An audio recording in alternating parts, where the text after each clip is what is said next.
Y lo que no dije, además de que es educador, presidente de la Unión Mundial de Meretz y habitante del Kibbutz Gulot, es que es un gran amigo. Me refiero a Darío Teitelbaum. Darío, buenas tardes dentro de lo posible para vos. Hola, hola Miki, buenísimo verte y estar con ustedes y compartir estos momentos de dificultad, pero que quizás abren puerta a un futuro mejor. Qué cuidadoso lo suyo, dificultad, la guerra de las guerras, tal vez esa que se venía anunciando hace tantos años y que finalmente ha llegado, bueno, contra la cabeza de todo lo que ha sido el dolor de cabeza para Israel y para gran parte del mundo. ¿Cómo estás viendo esta guerra, Darío? Quiero recordar a la audiencia, Darío Teitelbaum ha sido un activista por años de los movimientos pacifistas, de búsqueda de encuentro con los palestinos y con quien sea, pero parece que hay guerras inevitables, Darío, y estás en un lugar en el Medio Oriente que parece que esta es la dinámica. Cuéntanos tu lectura. Bueno, yo desde el primer momento considero este como un ataque preventivo desde Israel, eh, especialmente teniendo en cuenta la trayectoria eh, belicista de Irán respecto a nosotros. Y sin ninguna duda, yo les creo en ese sentido a los iraníes cuando dicen repetidas veces todo el tiempo que quieren acabar con el Estado de Israel. Nosotros también sabemos que tienen una intención más allá de eso y un poco lo demuestra justamente lo que sufrimos como argentinos y quien como vos lo conoce, las explosiones, los atentados de la embajada y de la AMIA. Junto con eso, yo leo, abro el libro La Torá, más precisamente Proverbios, y dice: Binfol oiveja al tismach, ubekishlo al igal livja. En español, en la caída de tus enemigos no te regocijes, y de su fracaso no se alegre tu corazón. Quiere decir que tenemos que mantener la calma también en momentos en el cual Israel ha logrado una superioridad, diría yo, casi absoluta sobre Irán. Y quizás eso es lo que me diferencia de otros, en función de la posible paz que podría venir. Y quiero recordar, porque siempre hay alguien que necesita que se le recuerde, que cuando estamos hablando de Irán, y Darío Teitelbaum lo conoce muy bien, estamos hablando del Hamas, estamos hablando de Hezbollah, que han sido brazos que puso Irán, que alimentó Irán con ese objetivo de destruir a Israel, de hacerlo en cuotas muy dolorosas como fue el 7 de octubre, pero permanentemente hostigando, podemos agregar a los hutíes y todo lo que es ese eje con la intención explícita de borrar a Israel del mapa. Pero dijiste, pueden venir tiempos distintos y mejores. Claro, la guerra todavía está en desarrollo y es verdad que en los primeros días parece que Israel, más allá de los dolores por las víctimas de los ataques que llegaron a Israel, tiene una supremacía muy importante, pero hay desafíos todavía pendientes, ¿no? El tema de Fordow y lo que significa ese poderío nuclear y otras cuantas preguntas porque todavía no está tan claro el panorama. Pero hablaste del día después y hay que empezar a pensar y esperemos llegue para bien. ¿Cómo ves ese día después, incluso a nivel regional y para Israel? A ver, nosotros vivimos ahora un cisma a nivel geopolítico. Es decir, el Medio Oriente, que ya comenzó a cambiar significativamente en los últimos años, evidentemente no solamente que no es como fue, sino que tampoco va a ser como fue, especialmente porque los proxies de Irán, quiere decir los brazos de los tentáculos de ese pulpo, han sido o cercenados o de cierta manera reducida su poder de mal sobre nosotros.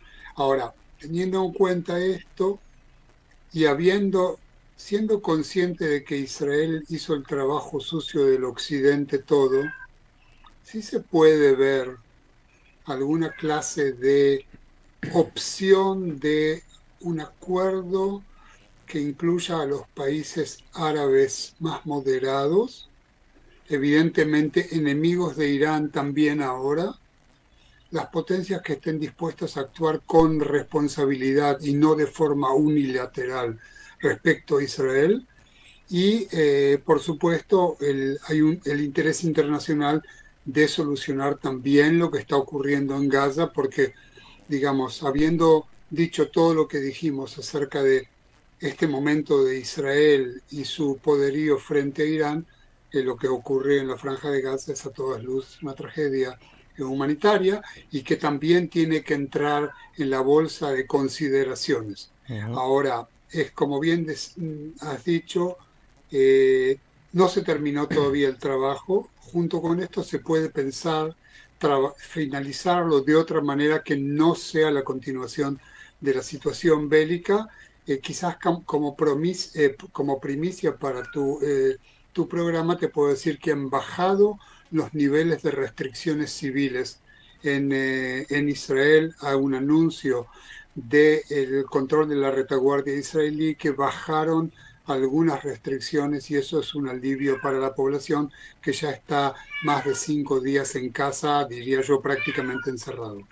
Darío, cambiaste de Gvulot a Hatulot, digo, cambiaste del kibutz Gvulot a tener ahí unos gatos que se escuchan muy bien y te acompañan. Pero quiero llevarte, Sí, hablamos unos días después de el 7 de octubre y como dije, sos y has sido un gran activista por la paz.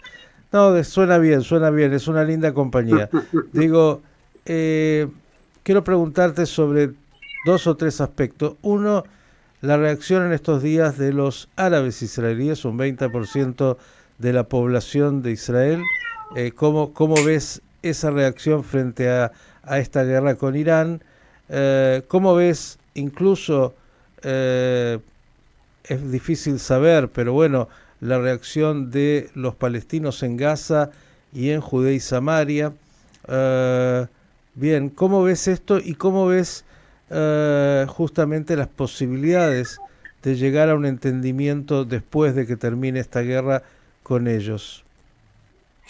mira, la respuesta de los palestinos ciudadanos de Israel o árabes israelíes, como usábamos llamarlo, es la misma que tienen desde el 7 de octubre.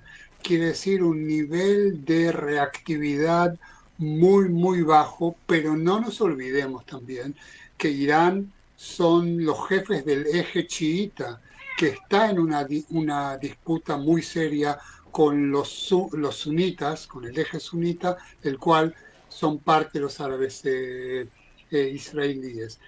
Yo creo que las demás voces que tienen que ver con Gaza y que tienen que ver con la Cisjordania son voces acalladas, con mucha, mucha cautela, especialmente teniendo en cuenta que Israel tiene fuerzas poderosísimas dentro de Gaza y alrededor de Judea y Samaria, y me imagino que ninguno quiere ver cómo Israel aprovecharía esta situación para hacer alguna clase de incursión adicional dentro de la Cisjordania, por ejemplo. Pero no nos podemos, hablando de Gaza, no nos podemos olvidar, Miki, de por supuesto que todo esto tiene que llevar rápidamente, lo antes posible, a la liberación de nuestros rehenes que están sufriendo en Gaza y de los muertos, lamentablemente muertos a una sepultura de Israel. Bien, Así que a mí me cuesta, digamos, dar una imagen absoluta de esto, pero no vemos manifestaciones, no vemos alegría tampoco cuando Hasbe Jalila caen misiles en Israel, de manera que lo diría que no es diferente a lo que ocurrió después del 7 de octubre. bien, antes de abrir acá para que también los Danieles que están en el estudio, Dani Shapira y Dani Salzman, te puedan preguntar, quiero llevarte a una también de la política interna, porque, claro, eh, cuando hay una guerra de esta magnitud y cuando aparentemente o en realidad hay un éxito militar como el que Israel en este momento a través del Mossad y de la operación militar ha logrado, bueno, todos aplauden a quien le toca ser el líder del país, y Netanyahu es un personaje donde parecería que todo es su mérito, y algunos tenderán a olvidarse de algunas cosas que han sido muy criticadas durante los últimos años, no solo el 7 de octubre, la grieta en la sociedad israelí y más. ¿Te parece que si llegara el momento de que esta operación militar se cierre con éxito y vienen todas estas ecuaciones geopolíticas nuevas que pueden incluso incluir la incorporación de Siria, del Líbano, Arabia Saudita, un acuerdo más amplio con Israel, sería suficiente para Netanyahu para decir lo mío fue hecho y que venga el próximo? ¿O Netanyahu, por sus características, querrá seguir siendo el primer ministro pase lo que pase? Mira, yo creo que por el bien del futuro voy a adoptar una frase de Yossi Sarid que dijo que si los ortodoxos van a votar a favor de la paz, él va a salir bailando en Streimel. Y yo también. Es decir, si va a ser Netanyahu quien tome la situación y la transforme en posibles acuerdos de futuro, sin ninguna duda me voy a regocijar. Teniendo en cuenta esto y teniendo en cuenta lo ocurrido después del 7 de octubre, lamentablemente no se tomaron, no se evaluaron los logros militares y no se lo transformaron en acuerdos políticos, pero de todas maneras esa esperanza existe. Yo, como un hombre de la oposición, no puedo olvidarme de Netanyahu de antes del 7 de octubre y antes del 13 de junio de este año, quiere decir, hace 5 días. De manera que me parece que mi rol, el rol de quienes queremos un cambio político en Israel, es recordar justamente lo que pasó antes sin olvidarnos de la importancia de lo que está ocurriendo ahora. Quiero verte bailar con el Streimel, pero eso porque va a ser un momento sin duda para todos de gran regocijo. Abro aquí a Dani Salzman, que seguro te quiere preguntar algo. Hola, ¿cómo estás? Buenos días. Buenas tardes para vos. Bueno, Bien, vuelvo a la guerra con Irán. Mencionabas la posibilidad, la oportunidad que esta guerra abre en tanto un futuro acuerdo de paz, pero quería preguntarte sobre este dilema acerca de la participación o no activa en el ataque por parte de Estados Unidos, porque por un lado pareciera que sin Estados Unidos el objetivo de destruir o por lo menos alejar en el tiempo un Irán nuclear es imposible de conseguir, pero también uno piensa que la participación de Estados Unidos puede abrir otras puertas y otros conflictos, Rusia amenazando, otros países árabes que no estén de acuerdo, incluso el mismo frente interno de Estados Unidos. ¿Cómo ves esta disyuntiva en la que se deben encontrar no solo Estados Unidos, sino también Israel? A ver, Estados Unidos ayuda, quiere decir que está dentro. Lo que vos estás, digamos, suponiendo es una participación más activa, combativa de Estados Unidos. Y yo creo que justamente le quitaría justicia a la acción de israelí. ¿En qué sentido? De que esto enseguida se tornaría en una guerra imperialista de Estados Unidos, etcétera, etcétera. Es decir, Michael Walzer, que es un escritor americano, escribió un libro muy interesante que se llama Guerras Justas y Guerras Injustas. Y tiene un capítulo muy interesante sobre cómo guerras justas se transforman en guerras injustas. Y a mí no quisiera que ocurriera absolutamente nada que transformara este ataque preventivo de Israel en otra cosa. De manera que podría ser importante especialmente, y lo mencionó Miki, respecto al tema de Fordow, quiere decir la garganta profunda atómica de Irán, pero creo que una intervención más masiva de Estados Unidos podría conllevar una concepción errónea del derecho de autodefensa de Israel.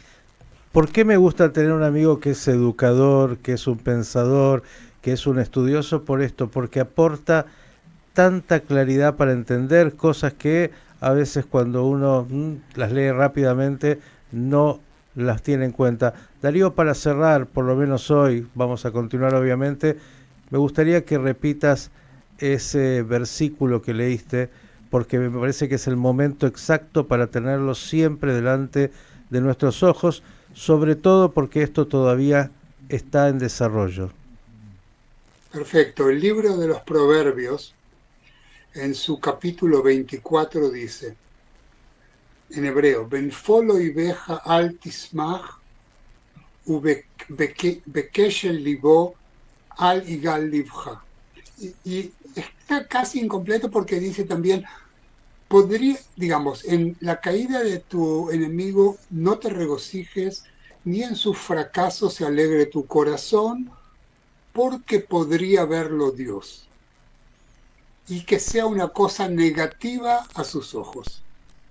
Tan importante de tenerlo claro y de poder a partir de eso entender que la guerra siempre es una tragedia y, como dijiste, hay guerras que a veces son justificadas, necesarias, pero nunca hay que alegrarse por las mismas y no transformarlas en otra cosa. Abrazo enorme y mejores noticias muy pronto. Abrazo, Miki, a tu audiencia, por supuesto, también. Darío Teitelbaum, para pensar, me parece que ha dejado, como siempre, mucho para poder comprender.